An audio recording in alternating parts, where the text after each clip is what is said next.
I just want to follow up on one thing that was just said in terms of when we talk about how we go forward in the future. And it's about that separation again, and this is a very practical thing about education departments and curatorial departments. And as we think about our futures in terms of presenting artwork, that we don't fall into that trap that comes out of a certain kind of paradigm around the division of what art does, who talks about art, and what educators do. And that division exists within institutions, particularly fine arts institutions and museums, in which the place doesn't come together, in which a curator sees the art as pedagogical in itself. So then we move it out into the educational department to add to the auxiliary activities that take place around exhibitions. So there has to be, again, particularly as we move forward as Black curators and presenters, a more holistic understanding of what it takes to actually present meaningful understandings of art.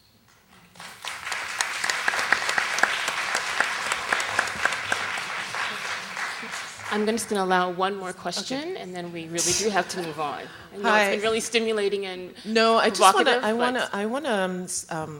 I'm a museum director, and the thing that I see happening is people don't necessarily understand what is the role of a museum, and a lot of times, what is the role of a curator in terms of, let's say, a curator of an African collection.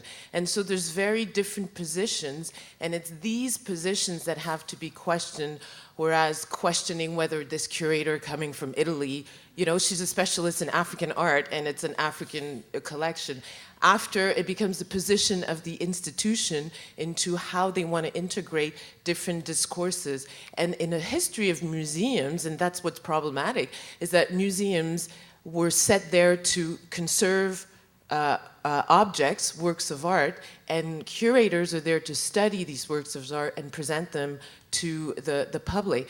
Now, because what the museum now is a community-based institution within cities, the position of the museum is changing, and it's a slow change in terms of finding ways for an African art collection within the city of Toronto to be talking to, you know, Black citizen of the city. And that I think is the heart of this discussion.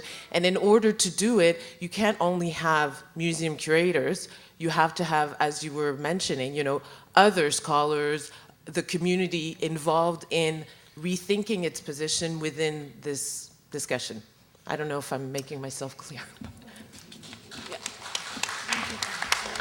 And I just want to add to that part of the going forward in terms of the ROM's African Art Gallery and the Ellen Sui exhibition as well, was cobbling together community members and scholars. Warren and I sit on the, and others sit on the African Gallery Consultancy, I guess, a group, who, alongside people like Sylvia and other members of the institution, work together, actually, with a lot of these concerns in the back of our heads to make sure that certain mistakes or the problems of the past don't, we certainly do have a memory.